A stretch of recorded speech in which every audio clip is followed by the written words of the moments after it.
A gente constrói nossas vidas como um mosaico. A gente constrói com muitas coisas, mas a maior parte da composição dessas coisas são nossas escolhas. E a gente tem feito escolhas ao longo da vida, escolhas por caminhos, escolhas por projetos, planos, ideais. E a gente escolhe também estar perto de pessoas ou estar longe de pessoas. A gente escolhe pessoas para nossas vidas. Sejam nossos amigos, sejam aqueles que vão trabalhar com a gente. Às vezes a gente tem a oportunidade de fazer isso ou não. São as pessoas, talvez, que também vão dar a maior caminhada junto conosco, ou nossos cônjuges, enfim, namorado, namorada. Nós acabamos escolhendo as pessoas, e isso é bom porque a gente vive mais junto. Mas isso pode ter uma conotação um pouco complexa e pode nos atrapalhar no dia a dia. A gente pode ter a escolha das nossas vidas, ou de pessoas, por condições, por circunstâncias. Tem um texto na Bíblia que a gente vai dar uma olhada já já, mas antes eu queria falar sobre o que esse texto está falando, está explicando, que é sobre a acepção das pessoas, acepção de pessoas, escolha de pessoas por uma qualidade ou por um conjunto de qualidades, por posição social, escolha de pessoas por algo que possa nos beneficiar, ou algo que possa agregar algum valor a nós. E Deus, na palavra dele, ele nos conduz a não praticarmos esse tipo de escolhas. Uma escolha que afasta, que separa, ou que, enfim, cria uma diferença entre nós e outros, ou entre grupos específicos. E é o tipo de coisa que a gente faz naturalmente. É como aprender a andar de bicicleta. Basta dar umas instruções iniciais, dar um apoio ali no começo, e a gente começa a fazer sozinho. É meio que natural. Talvez até muito natural, muito mais natural do que andar de bicicleta, porque tem gente que acaba não aprendendo, mas fazer acepção de pessoas a gente acaba fazendo ao longo de nossas vidas. E isso me faz lembrar de um momento da minha história, há uns 20 anos atrás, aproximadamente, uma fase bem negra. Fazia quase 2 anos que eu estava separado da minha esposa. E eu e minha mãe, a gente trabalhava junto numa escola que era dela, uma escola de criança. E era uma luta grande, porque pagar as contas, administrar aquilo, a parte pedagógica da escola que ela cuidava, enfim. Era muito complicado, e a gente vivia na luta. Minha mãe estava tocando o barco da liderança da nossa casa sozinha. Meu padrasto tinha se separado, eles dois tinham se separado há um tempo. Enfim, era tudo muito desestruturado, tudo complicado demais. E minha mãe contratava sempre o serviço de um senhor que chamava-se Luiz. Luiz, ele ia lá para fazer aqueles bicos, consertar a tomada, enfim, ajeitar a parte elétrica. Só que quando o Luiz entrava lá, eu ficava observando ele, porque ele transmitia muita paz. O tempo todo ele transmitia, e eu estava muito perturbado o tempo todo. Era o momento mais crítico que Deus estava mexendo na minha percepção, na minha própria vida. E eu conseguia enxergar em Luiz algo brilhante, algo que me cativava. Só que Luiz era muito simples. Luiz não tinha uma boa aparência. Luiz tinha, acho que 3 ou 4 dentes na boca só. Palavras curtas. Um homem que não tinha um perfume agradável. Mas Luiz estava sempre lá, ajeitando alguma coisa perto da gente, enquanto a gente conversava, discutia algum problema. E ele, quando terminava o serviço dele, que ia cumprimentar, ele deixava uma frasezinha. Era um versículo, era uma palavra de encorajamento, todas com referenciais ali, bíblicos, e eu achava aquilo muito interessante. E aí eu conversava com minha mãe: que coisa estranha, mãe, esse cara nem dente tem direito na boca, e ele vem aqui, faz os bicos, o negócio dele é tão incerto, e a senhora tem uma escola, tem uma empresa, a gente vive agoniado com isso, e é tudo tão difícil para a gente, tem uma luta, sofrimento danado, a família desestruturada, e esse cara com essa tranquilidade. Aí fui buscá-lo um dia, na casa dele. Chego lá, na casa de Luiz, bem simplesinha, tinha um porquinho atrás assim, amarrado lá num canto, a casa limpinha, Luiz, sua esposa e 2 filhos.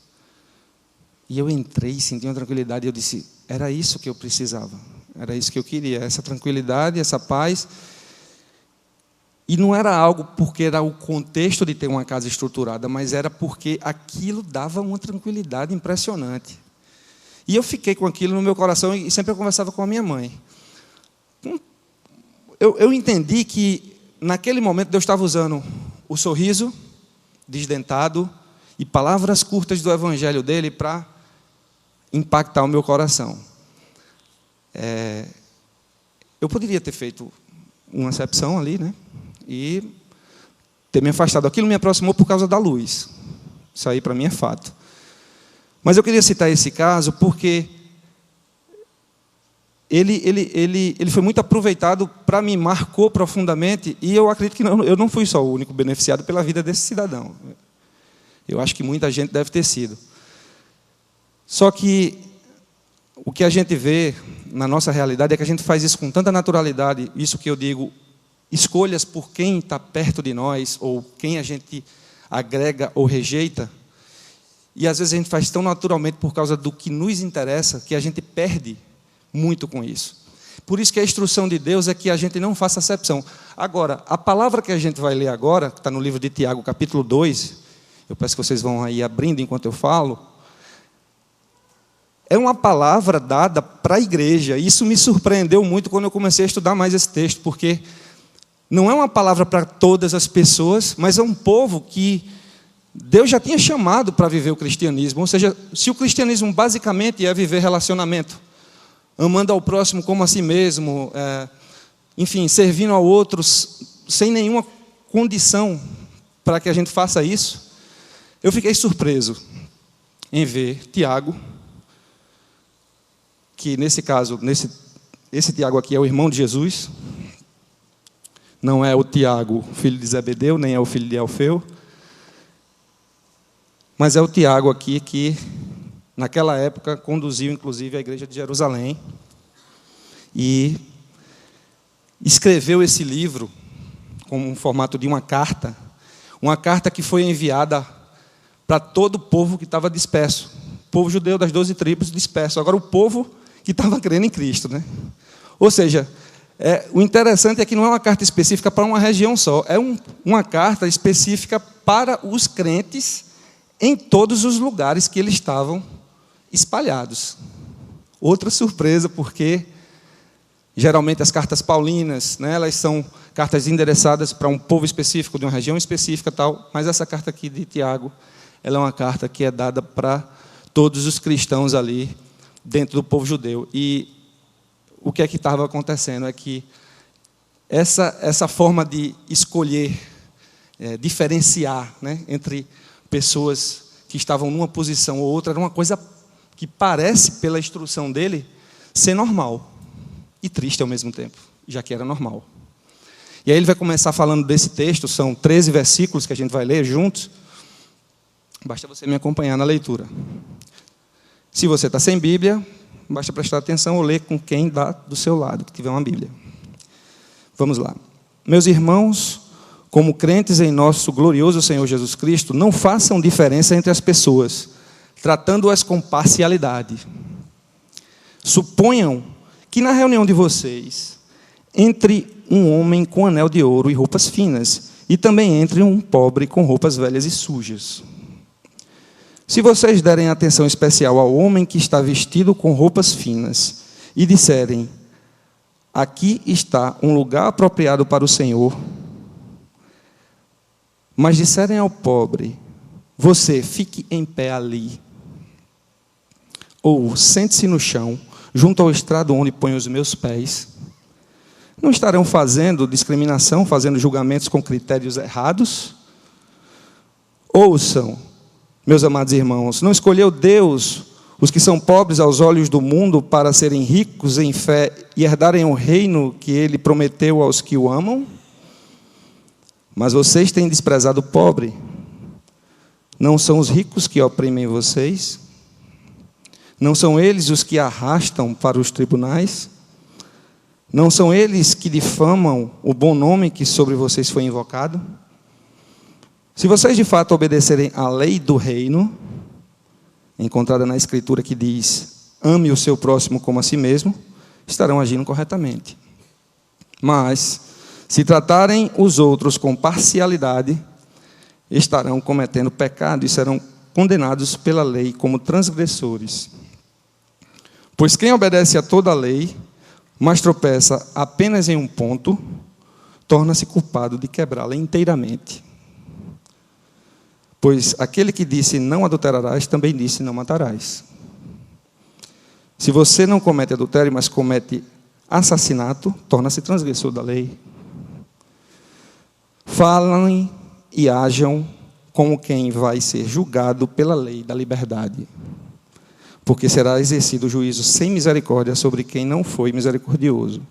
A misericórdia triunfa sobre o juízo. No versículo 1, faz justamente um direcionamento, explicando para quem se destina a carta, para nós, para aquele povo lá e para nós. Até porque a gente não está livre disso, não é verdade? Se a gente for fazer um exame de consciência agora e a gente fechar os olhos aqui e começar a pensar, como é que eu faço acepção de pessoas? Nesse critério de que alguém chega com uma aparência melhor, e aí eu trato de forma diferenciada, e aquele que chega com um cheiro difícil de aturar, e com roupas mazeladas, e eu trato de outra forma. Aqui é um ambiente onde dizem que os ricos estão aqui, só os ricos vêm aqui, que é uma igreja de ricos. Nós discordamos totalmente. Inclusive, um tempo atrás, conversando com uma pessoa sobre isso, uma missionária, e eu fui falando do que a gente fazia, que o nosso trabalho ele vai muito além das paredes desse lugar, que esse lugar é só uma base de reunião. A gente, inclusive, vive falando isso para a comunidade, para ninguém entender que aqui é a igreja, mas essa é a igreja, e das pessoas também que estão em casa participando com a gente. Essa é a igreja, parte da igreja de Deus na terra. Só que naquela ocasião a pessoa ficava surpresa toda vez que eu dizia que nós estamos indo lá no presídio Júlia Maranhão e tem uma equipe nossa de voluntários e voluntárias que fazem isso, isso e aquilo, e a coisa acontece assim. Aí a gente também está indo lá no Arlinda Marques e lá no Napoleão Laureano, os hospitais, trabalhar com crianças que estão numa situação de câncer e tal. É mesmo, vocês fazem isso, mas lá não é uma igreja só de ricos. Eu digo, bem, se tem os ricos, eles estão sabendo muito bem gerir o tempo deles e o que Deus tem colocado na mão deles. O que importa é que esses ricos não se diferenciam dos que não têm dinheiro lá dentro, porque todos são iguais lá. Todos estão revestidos do mesmo amor, a mesma disposição, o mesmo empenho. Está havendo uma luta diária, depois que essa comunidade entendeu o que é servir a Jesus Cristo, então não se diferencia mais quem tem e quem não tem. Hoje a gente vê gente que ganha dinheiro com 3, 4, 5 dígitos. E outros que estão lá com 3 dígitos, 2 dígitos lá na sua continha, talvez nem continha tenha, mas estão aqui nessa mesma comunidade. Então, os dígitos não fazem diferença na conta bancária. Mas a diferença está acontecendo quando está havendo uma predisposição. Nós somos uma comunidade hoje que se movimenta em torno de 3 mil pessoas. 3, se a gente contar os flutuantes aí, 4 mil. Fora as pessoas que participam pela internet e televisão. A gente sabe que nem todo mundo está com a mesma predisposição, até porque há um tempo diferente entre um e outro entender qual é a sua posição no reino. Isso a gente precisa respeitar. Mas quando há o ingresso de fato, como a gente leva aquela mãozada do Espírito Santo no coração da gente, a gente passa a fazer aquilo que nunca a gente fez. O fato de eu estar aqui com vocês e de participar também da dinâmica dessa comunidade se deu pelo mesmo fato que Tiago está aqui. Eu não estou me comparando, obviamente, e a gente não vai se comparar com Tiago, o irmão de Jesus, não por ser irmão de Jesus, porque Tiago também não cria em Jesus. Pelo menos é isso que se acredita até então, até o fato de sua conversão, porque Jesus cita, inclusive, no Evangelho de Mateus, sobre essa questão de que o profeta não tem honra, nem na sua terra, nem na sua casa. Ele tinha dificuldade com isso dentro da sua própria casa. E o fato da conversão de Tiago se dá de forma tão forte que até o estilo de ensino de Tiago é muito parecido com o estilo de ensino de Jesus. Inclusive, Russell Shedd fala que há uma convergência entre o livro de Tiago e o Sermão do Monte, pelo menos 12 pontos que se convergem. Isso aconteceu porque foi havendo transformação de vida. O fato da gente estar aqui junto é da mesma forma. Eu não sou quem eu era 20 anos atrás. A gente sabe que a gente muda no crescimento, a gente sai daquela fase da adolescência, da juventude, enfim. A gente vai crescendo, a gente vai mudando, mas acontece uma mudança muito poderosa e muito impactante quando a gente submete a nossa vida ao Cristo, ao Senhor dos Senhores. Ele transforma intrinsecamente, e aí fica sem ter como a gente provar que não foi Ele que mexeu, não foi Ele que transformou. Porque se eu adulterava, se eu roubava, por que eu não faço mais? É porque eu acho que eu achei que era certo agora? Não, é porque houve uma transformação, houve um impacto, houve uma submissão, houve uma humilhação, e Ele veio e Ele colocou a mão dele. E aí está repleto aqui de histórias, aqui nas casas das pessoas, de pessoas que foram transformadas e ficaram agora nessa condição, numa condição de quem crê. E é para esse povo que crê que ele está escrevendo isso. Eu acho isso assustador, porque a gente tem visto, e eu acho que a gente não pode ser hipócrita nesse sentido, a gente também comete isso. A gente comete esse tipo de pecado. Porque é diferenciando uma pessoa, ou fazendo acepção de pessoas, que a gente está fazendo exatamente o que Deus não quer. E Ele está dizendo isso no primeiro versículo. Não façam diferença entre as pessoas. E aí nos versículos seguintes, do versículo 2 ao 4, ele mostra aqui como uma circunstância pode conotar, né, nessa diferenciação. E isso nos leva, mais uma vez, para uma coisa que nós construímos juntos aqui na Cidade Viva. Há mais ou menos 3 anos atrás, a gente começou a mudar a abordagem nossa no Conde. Nós temos um trabalho lá há 6 anos. Enfim, eu não estou lembrando se 3 ou 4 anos, mas aproximadamente 3 anos, nós vínhamos trabalhando com o nosso pessoal ali do Conde. A gente começou a ver que as pessoas estavam distantes de nós, a gente estava sem querer fazendo isso. Por quê? A gente ia lá, fazia o trabalho, e tal, cuidava daquelas crianças, daquelas famílias, daquelas pessoas, a gente investia, fazia um curso disso, outro daquilo, a gente cuidava daquelas crianças no ensino, na alfabetização de adultos, a gente ia fazendo coisas, a gente, poxa, que massa, a gente ia vibrando, aí a gente começou a entender, epa, peraí, está vendo alguma coisa errada aqui? E na celebração? E a gente está celebrando com esse povo, como é que fica? Não, tem a logística, é complicada. Não, nós vamos resolver esse problema, a gente sempre resolveu todos os problemas que Deus nos apresentou, ou Deus, ou o mundo, ou quem quer que seja, porque Deus nos dá alguns problemas também para a gente crescer neles, não é verdade? E aí o que é que aconteceu? A gente disse, não, nós vamos trazer esse povo para cá, para dentro, porque a gente trabalha durante a semana com eles, e durante o final de semana nós vamos celebrar aqui com eles. Vamos trazer as famílias, ou parte das famílias, quem quiser vir, que venha. E aí a gente começou a alugar um ônibus, e a trazer, e na primeira vez foi difícil, porque as crianças tinham uma realidade de vida, não tinham cuidado com a higiene, não tinham nada. Algumas chegaram doentes, outras com a barriga muito grande, com secreção, cabelo cheio de piolho. E aí a igreja ficou, nossa, e aí meu filho vai ficar junto dessa criança. Mas eu vim à casa do Senhor. Mas talvez, meus irmãos, alguns aqui tenham sentido isso naquela época. E é uma preocupação até, né, cuidadosa, mas aí a gente nessa hora deixa de viver uma realidade mais amar o próximo como a mim mesmo. E se eu fosse aquela criança, o que eu queria? Qual o meu clamor se eu fosse aquela criança? E a gente começou a pensar assim.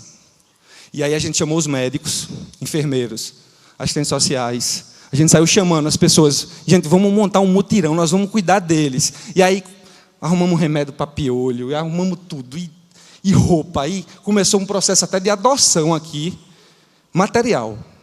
As crianças já tinham família, a gente chegava, dava um apoio, roupa, material escolar e tal, e começou. Foi um vulco maior do mundo aqui. Coisa mais linda do mundo. E lindo também porque o processo, está todo mundo pronto? Não, beleza. Eles vêm para cá para o auditório e começam a sentir a temperatura do ar-condicionado. É o calor lá onde eles moram. Era a hora toda saindo para fazer xixi. a hora toda. Não tinha como concentrar e tal. E a comunidade foi se amoldando, se ajustando a isso. E a gente viu o amor sendo exercido. Mas naquela circunstância anterior, a gente não tinha essa percepção. E talvez nem todos tenham ainda. E a pergunta fica no nosso coração: como é que está isso em nós? Como é que eu faço acepção de pessoas? Deus inverteu a situação.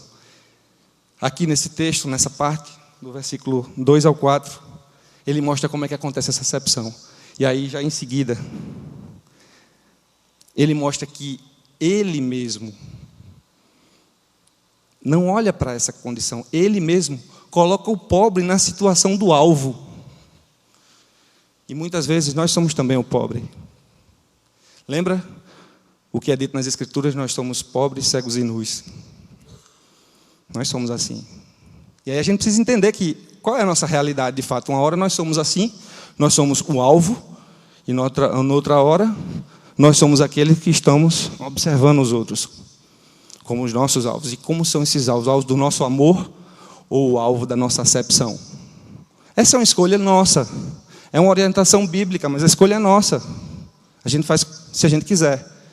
E eu proponho nisso, porque não sou eu que proponho, é o próprio Tiago que diz que isso é uma apenas dos 54, um dos 54 mandamentos que estão contidos nessa carta de Tiago. É o que a gente precisa levar bem a sério, gente, porque é isso que vai nos aproximar dos outros. É isso que vai fazer com que a gente consiga ir mais além. E eu gosto muito do que está acontecendo com a gente, porque as coisas acontecem tão rapidamente aqui, que parece que em um ano aconteceu coisas que naturalmente aconteceriam em 10.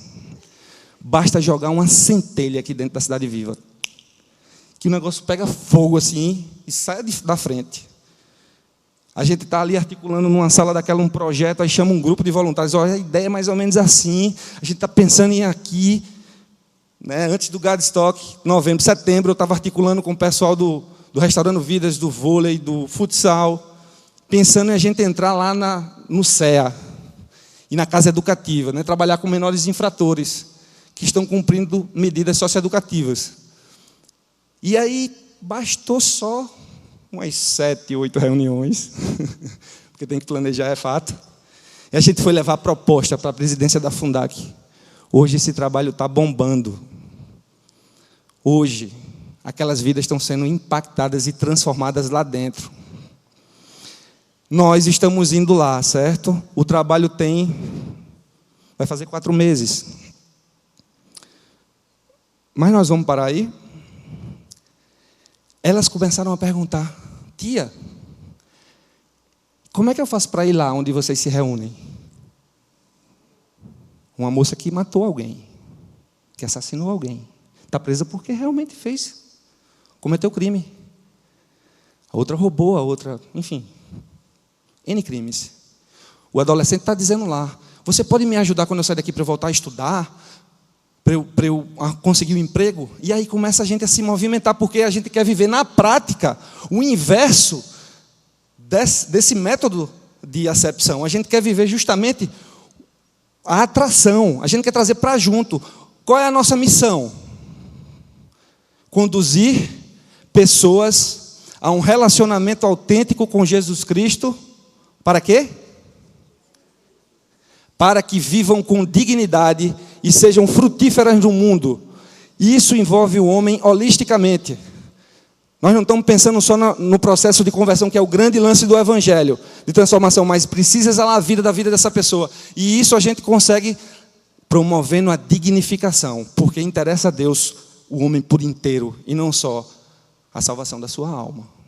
Embora hajam N correntes que defendam o contrário, nós cremos na dignificação integral. Leva-se a palavra, leva-se o pão, leva-se a vara e ensina-se. Cativa-se o coração. E aí eu queria lembrar de algo, quer dizer, eu me lembrei e queria compartilhar com vocês. Essa história da acepção aqui, me aconteceu algo fantástico, mais uma vez no Godstock. Eu estou vendo uma camisa daqui, só me faz lembrar. Godstock. Mas o Godstock foi algo tão profundo para a nossa comunidade, porque Nós tínhamos 800 voluntários, passamos a ter 1.200 efetivamente cadastrados e ativos. E vimos pessoas saírem da cadeira, saírem do banco. Lembra da história do avivamento que a gente vem vivendo, colocando diante de Deus? Pessoas que se colocaram aqui na frente, pedindo a Deus uma renovação, uma vivificação mesmo. Eu vi pessoas vindo aqui e depois vi as pessoas lá. Para mim foi um presente. Eu vi gente que estava presa às suas dores, a seus traumas, e Deus tratar de uma forma tão linda, e essas pessoas irem lá e começar a jorrar a vida dessas vidas. Isso é milagre também. Isso transforma a sociedade. E eu me lembro de uma das vezes que eu fui logo no primeiro dia. No primeiro dia nós fomos lá na casa educativa, eu fui apresentar as meninas lá, nossas voluntárias. E eu vi ali as voluntárias, uma delas que tinha sofrido um trauma com a filha gigantesco, a outra era o dia do aniversário, estava levando um bolo para comemorar. Dia do aniversário, a maioria de nós quer estar em casa com a família, não quer estar em cima de problema, não. É natural, a gente está celebrando, comendo um bolinho, relax, tem tanto problema já, né? Ela estava lá, celebrando com o bolo que ela fez, bolão assim, ó. As meninas lá tocaram fogo assim no coração daquelas garotinhas, daquelas adolescentes. Meu Deus, que impacto. Começou só aos sábados. Agora é terça, quinta, sexta e sábado. São nossas voluntárias indo lá. E agora as meninas estão perguntando, me ajuda quando eu sair daqui? E vamos também. Vamos trazer para cá. Se você está com medo, pode vazar. Porque vão vir. Porque aqui é lugar de gente que está sendo restaurada. Nós somos pessoas que estamos sendo tratadas por Deus o tempo todo e nós não somos diferentes. Como Vladimir, um dos nossos líderes, dizia, a única coisa que nos separa das mulheres lá do Júlia Maranhão, do presídio, são as paredes, porque elas não podem ser separadas do amor de Deus. E nem nós. E nós precisamos, gente, cair para dentro, como diz o pessoal do jiu-jitsu. Ir para dentro, se misturar, entendeu? Eu vi essa coisa bela e Deus achou pouco, talvez, e me deu outro presente gigante. Não só a mim, mas eu acho que a comunidade, porque eu meti a boca do trombone e saí dizendo a todo mundo. A gente foi lá no CEA, no primeiro dia. E nós entramos lá no CEA. Eu e mais uns, acho que uns 8. E aí o diretor disse, não, vamos lá conhecer os setores. São 5 setores, a gente entrou no primeiro, aquela, né? Não é agradável, gente, não é agradável. Entramos lá e tal. E eu fiquei com medo, confesso. Fiquei com medo. Estavam lá os agentes com a gente, tal, dando segurança. Eu fiquei com medo. Quando eu olhei para o meu lado, só tinha eu e outro. O resto estava tudinho nas grades já, tudo com os braços lá, abraçando os meninos. O amor foi mais poderoso. O amor foi mais forte. Eles se jogaram, parecia que tinha um imã. E tudo aquilo dentro era ferro. Mas não era. Era gente. E essas pessoas começaram a se sentir amadas mais ainda. Apesar do trabalho, do esforço daqueles agentes ali, do pessoal que trabalha sério, eles se sentiram mais amados, foram dando liberdade para a gente falar. Lá nos quartos, nas alas dele, está cheio de Bíblia, cheio. A gente vê as Bíblias abertas, mas e o efeito? É só um livro? Ou aquilo está sendo lido, ou está sendo aplicado? Nosso desafio foi tornar aquilo mais prático, ir para dentro. E aí fizemos uma parceria com o pessoal do hip hop, um grupo aí para eclesiástico, que não é igreja, 40 voluntários de várias igrejas, sem uma ruela no bolso, dizendo, nós queremos ir lá para dentro. Eu digo, vamos com a gente. Levamos, apresentamos uma proposta, e aí? Está acontecendo algo maravilhoso lá dentro, porque aquela linguagem fala ao coração deles, se torna um veículo para a palavra de Deus entrar. Que presente fantástico. São presentes assim que mostram que vale a pena a gente quebrar esse conceito que a gente naturalmente constrói em nós mesmos, que blindam o nosso conforto, a nossa segurança. A acepção de pessoas serve só para nos blindar, mas também nos aprisionam, sabe? A gente não quer problema, a gente não quer chegar junto. Deixa eu continuar indo lá para a igreja, deixa eu continuar ouvindo aquela palavra linda que eles pregam lá, que é edificante. E aquele louvor maravilhoso num ambiente tão bonito. Gente, olhe, nós não nos iludimos. Nós temos muitos guerreiros e guerreiras aqui. Gente que bota a mão na massa, bota a mão no bolso, bota a mão no tempo, sufoca seu próprio medo, abre o peito, diz: Senhor, me usa. Mas a gente tem gente também que vem consumir. Nós temos os nossos guerreiros e guerreiras e nós temos nossos clientes. Eu espero que hoje seja o dia de uma definição muito clara para nós. O que nós queremos continuar sendo. Clientes que se protegem, que se blindam, que participam daquilo que lhes interessa, daquilo que lhes agrada, ou nós vamos nos tornar de fato aquilo que nós fomos chamados para ser, soldados do grande general, daquele que veio para trazer a vida, a transformação, daquele que chamou uma comunidade, não para construir uma plataforma linda, um projeto de abrir a boca, mas alguém, um Deus todo-poderoso que chamou a gente para transformar a nossa sociedade, para transformar as pessoas que Ele mesmo tem nos confiado, de dentro da nossa casa, no nosso meio de trabalho, nas faculdades, nas escolas, onde quer que a gente vá. Nós fomos chamados para fazer isso. O nosso foco é esse. Nós estamos juntos por esse motivo.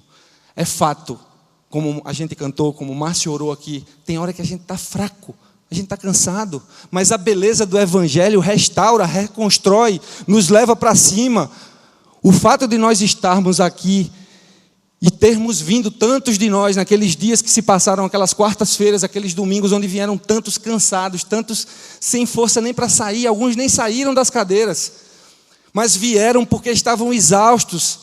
O Senhor curou gente que estava em pé aqui e gente que estava lá atrás. Porque o Senhor sabe, porque Ele vê o coração. Ele não faz acepção de pessoas. Por que nós fazemos? Nós precisamos mudar isso. E isso Deus não vai mudar em nós. Isso é um chamado para nós mudarmos. Isso é o papel nosso. Lembra da história de Lázaro? Ele estava morto, Jesus tinha poder para remover a pedra sozinho, mas ele disse: removam a pedra. E depois ele chamou Lázaro para fora. Ele deixa claro ao longo da história que há coisas que o homem precisa fazer, e tudo aquilo que é possível o homem fazer, o homem vá e faça. Para nós é a mesma coisa. Vamos fazer aquilo que está na nossa mão. E a nossa atitude agora cabe a nós tomarmos. Não vai ter milagre não, meu irmão ou minha irmã. É você e sou eu. Somos nós que vamos ter que dar o passo. Ter atitude.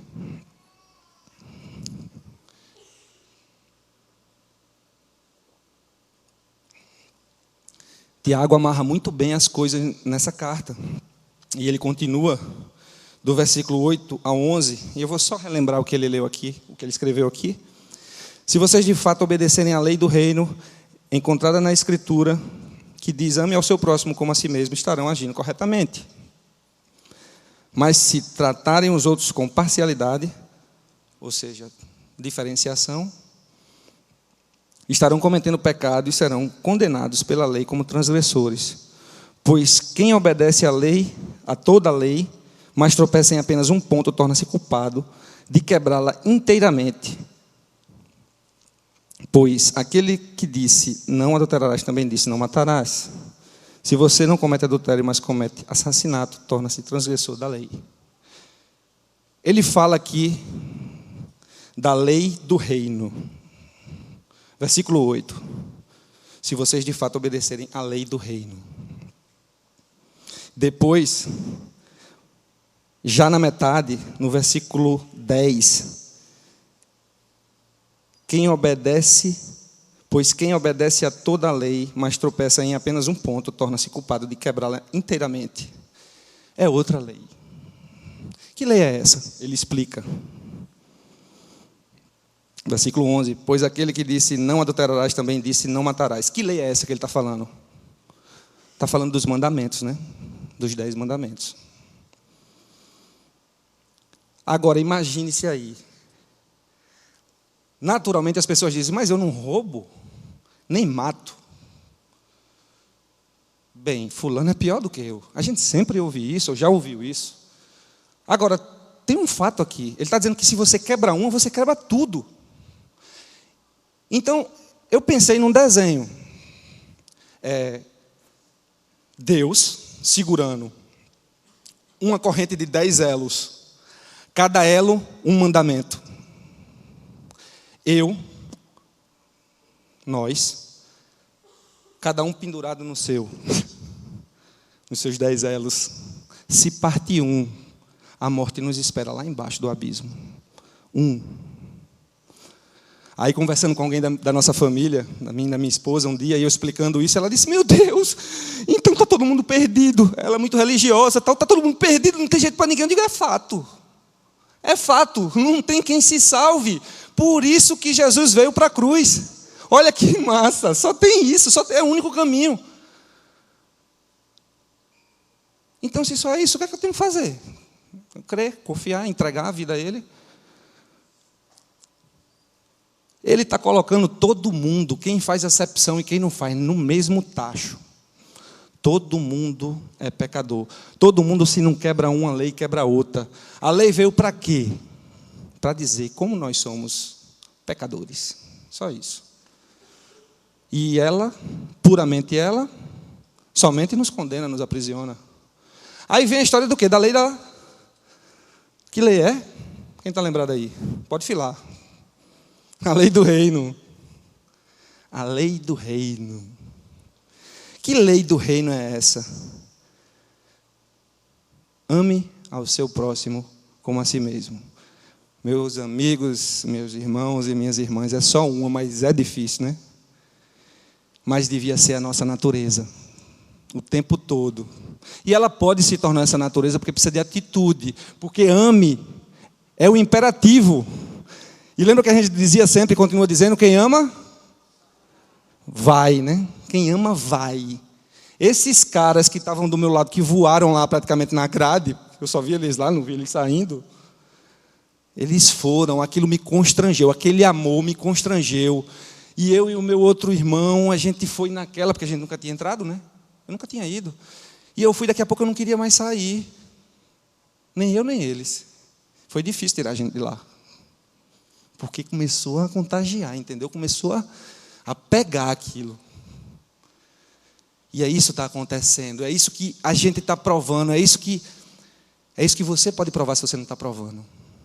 Coloca isso diante de Deus. Coloca hoje. Está com medo? Coloca.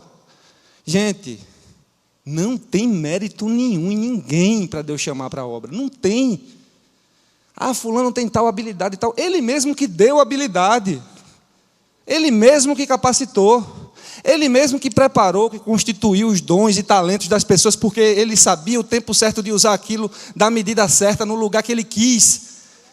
Então, quando você vê alguém que tem um referencial, poxa, fulano lidera tão bem, cicrana, rapaz, é uma devoção aquilo que faz. Saiba que Deus constituiu porque tem propósito naquilo, e você tem dons e talentos. Você foi constituído assim como o teu corpo, do jeito que ele é, com dons e talentos específicos, com um coração que pode ser incendiado pelo Espírito Santo e fazer uma transformação grande, de dentro para fora, dentro da sua casa para fora dela. Todo o tempo, enquanto tiver fôlego na tua vida, enquanto você piscar os olhos, enquanto você viver.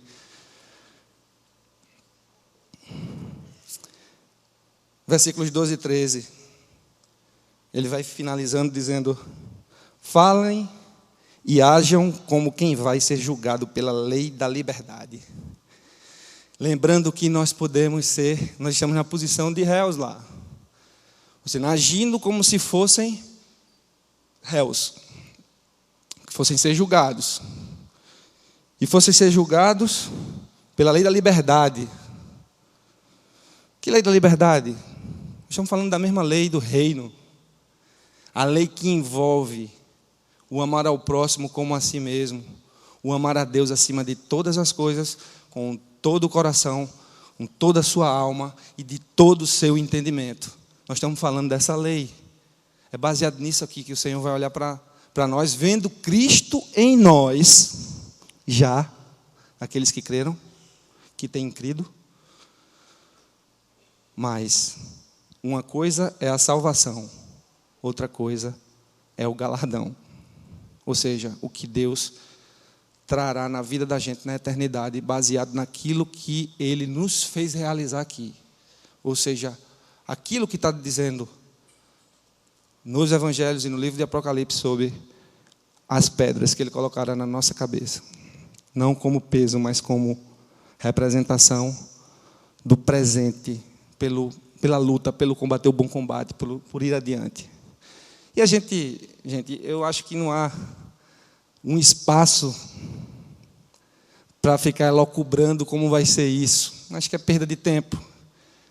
E eu acho que esses guerreiros e essas guerreiras daqui e de outros lugares da face da terra não estão pensando nas pedras, não. Estão pensando nas almas. Estão pensando nas vidas, nas pessoas. É isso que a gente pode fazer. Pensar nelas, se articular e ir. Quebrar esse preconceito nosso com acepção de pessoas, porque isso é uma palavra para a gente, e mudar o contexto que Deus nos colocou. E aí você fica pensando, não, eu vou esperar o próximo projeto da Cidade Viva, porque eu vou entrar nele. Não faça isso, por favor. Sabe por quê? Uns dias atrás saiu aí no Bússola, Sapé. Informações sobre Sapé. Quantos leram informações sobre Sapé aqui? Poucas pessoas leram. Por quê? Foi nesse período agora de carnaval. Sapé, tem um dos voluntários lá da nossa mesa, um dos voluntários da mesa de som. Tem uma propriedade lá, enfim, não vou entrar nesses detalhes, mas tem uma propriedade lá, que é dele. Ele foi morar naquela região, lá em Sapé, e viu que a dificuldade era água. Água era a dificuldade na região. E a prefeitura, os órgãos locais disseram que não tinha água ali, não adiantava perfurar poços, que não dava. O cara gastou uma grana preta e meteu lá os equipamentos e achou lá 40 metros o segundo lençol d'água. É água com força. Aí ele pegou, botou uma torneirinha assim tal, botou na área externa da terra dele, botou uma placa, Jesus, a água da vida.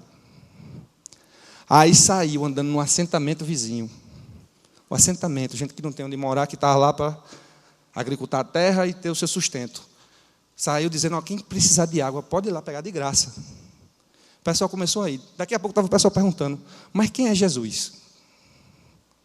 A gente acha que não existe isso aqui, né? Tradição nossa religiosa ocidental, nem que for num crucifixozinho, o cara já viu. Quem é Jesus? Já são mais de 50 convertidos. Água, atitude, uma ideia. Depois ele pediu ajuda. Gente, a gente pode fazer alguma coisa lá em Sapé? Será que alguém pode pregar lá? Ele não tinha um dom da pregação. Sabe o que ele fez? Um data show, arrumou um data show, telão, botou lá a projeção, o filme Jesus. E alguém lá para depois fazer um apelo. Meu Deus, uma ideia simples. Num lugar que não tinha... Poxa, gente, se a gente fosse lá, eu acho que a gente ia olhar e ia dizer, poxa, tem muita dificuldade aqui e tal. A gente que está pensando nisso o dia todo, o cara, um voluntário nosso, que não é da área de planejamento estratégico da Cidade Viva, o cara não está na liderança da Cidade Viva, o cara não é um dos pastores, não é um dos diáconos, não é um dos presbíteros, não é alguém de que se espere que lance um projeto. Ele é qualquer um de nós. Pode ser qualquer um desses. Isso é a igreja dando fruto a toda hora. A gente pode fazer isso, gente. Meu Deus, se a gente entender o potencial que nós temos, meu Deus, eu fico doido. Eu fico imaginando o que a gente pode fazer. Vez por outra eu estou catucando um ou outro, assim, que eu, numa sacada, né? Aquela pessoa tem um perfil assim. Nossa. Aí Bill Hybels, aquele cara do Summit, né? Ele diz que a igreja é a esperança do mundo. O cara está sacando tudo isso. Porque Deus deu poder à igreja dele para alcançar o coração da humanidade. E nós somos essa igreja, parte dela. Vamos lá. Vamos sair da comodidade, vamos sair da clausura. Vamos quebrar essa nossa atitude de diferenciar as pessoas. Não dá em nada. Essa proteção é ridícula. Aprisiona a gente. Gente, a gente pode viver o que o versículo 12 está dizendo. Falem e ajam como quem vai ser julgado pela lei da liberdade. Vamos praticar essa lei. Porque será exercido o juízo sem misericórdia sobre quem não foi misericordioso. O que é ser misericordioso, gente? É olhar para um povo que não merece nada, assim como nós nunca merecemos, e estender o braço de amor. Ao invés de olhar e dizer, está ali porque merece. Está ali porque é um safado mesmo. Contar uma historinha só para fechar. Kilma, líder do Restaurando Vidas, que está indo para o presídio o tempo todo, que vai na casa educativa, tá? Um dia desse saiu aqui, depois de um culto, e o cara botou um revólver nela, e tomou a bolsa, celular e tudo, e foi embora. O que é que o diabo está dizendo para ela aí? Está aí vendo? Tu investindo nesses presépios, e vai cuidar da tua filha, mulher, vai cuidar do teu marido, vai fazer curso, vai estudar, vai... Entendeu? Deixa esse povo para lá, que isso aí vai para a cadeia mesmo. Quando Jesus olhou para mim, ele disse justamente o inverso. Eu vou atrás dos podres, dos doentes, dos feridos. E ele foi atrás de nós, que éramos esses. Eu, você. E ele começou a transformar a gente. E assim como eu não sou mais aquele de 20 anos atrás, você também não é mais. Se você confia nesse Cristo, algo já tem sido mudado na sua vida, ou está mudando gradativamente. Se aprofunde nisso, mergulhe nisso. Viva pela lei da liberdade. A liberdade de servir a um Deus vivo, que transforma a sociedade. A liberdade de viver um amor que não se esconde num conforto e nem se protege diante das nossas diferenciações de pessoas. Que Deus nos dê coragem, gente. Que nos dê ousadia de sair quebrando tudo que nos aprisione. E que Ele incendeie o coração da gente. Da gente que está aqui, de você que está em casa. Que o Senhor te incomode, sabe? Que te sacoleje, que não deixe você tranquilo. Nem me deixe tranquilo.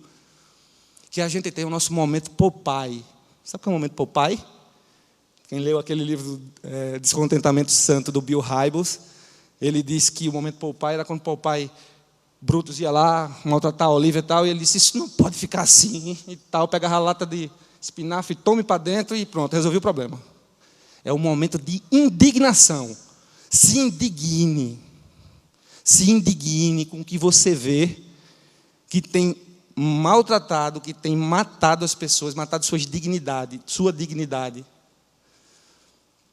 Seja um agente de transformação.